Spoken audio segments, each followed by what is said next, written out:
के कोटर तहसील मुख्यालय में 3 साल से निर्माणाधीन 30 बिस्तरों के अस्पताल का काम अब तक पूरा नहीं हो सका है।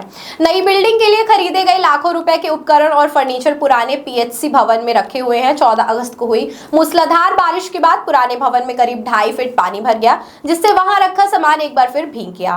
खास बात यह है कि अधिकांश उपकरण अभी भी सील पैक है और उसकी वास्तविक क्षति अब तक आकलन नहीं किया गया। क्षेत्रवासियों को बेहतर स्वास्थ्य सुविधाएं उपलब्ध कराने के उद्देश्य से कोटर में 30 बिस्तरों के अस्पताल की नई बिल्डिंग का निर्माण स्वीकृत किया गया था।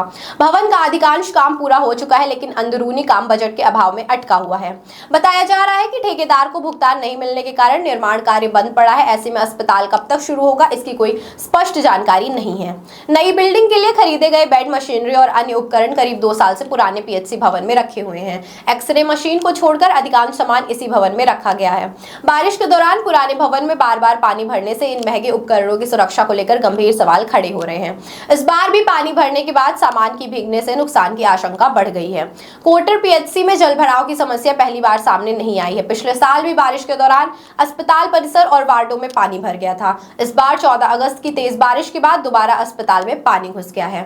जलभराव के कारण अस्पताल में भर्ती एक प्रसूता को जिला अस्पताल सतना रेफर करना पड़ा, जबकि 3 अन्य प्रसूताओं को छुट्टी दे दी गई। इससे अस्पताल की मौजूदा व्यवस्थाओं पर भी सवाल खड़े हो रहे हैं। 30 बिस्तरों का नया अस्पताल शुरू होने से कोटर और आसपास के ग्रामीण क्षेत्रों के मरीजों को बेहतर स्वास्थ्य सुविधाएं मिलने की उम्मीद थी, लेकिन 3 साल बाद भी निर्माण पूरा नहीं होने से मरीजों को पुराने पीएचसी भवन की सीमित व्यवस्थाओं पर निर्भर रहना पड़ रहा है। वहीं नई बिल्डिंग के लिए खरीदे गए उपकरण लंबे समय से पुराने भवन में पड़े हैं। लगातार बारिश और जलभराव की स्थिति के बीच इसकी सुरक्षा को लेकर अब स्वास्थ्य विभाग के सामने भी चिंता बढ़ गई है।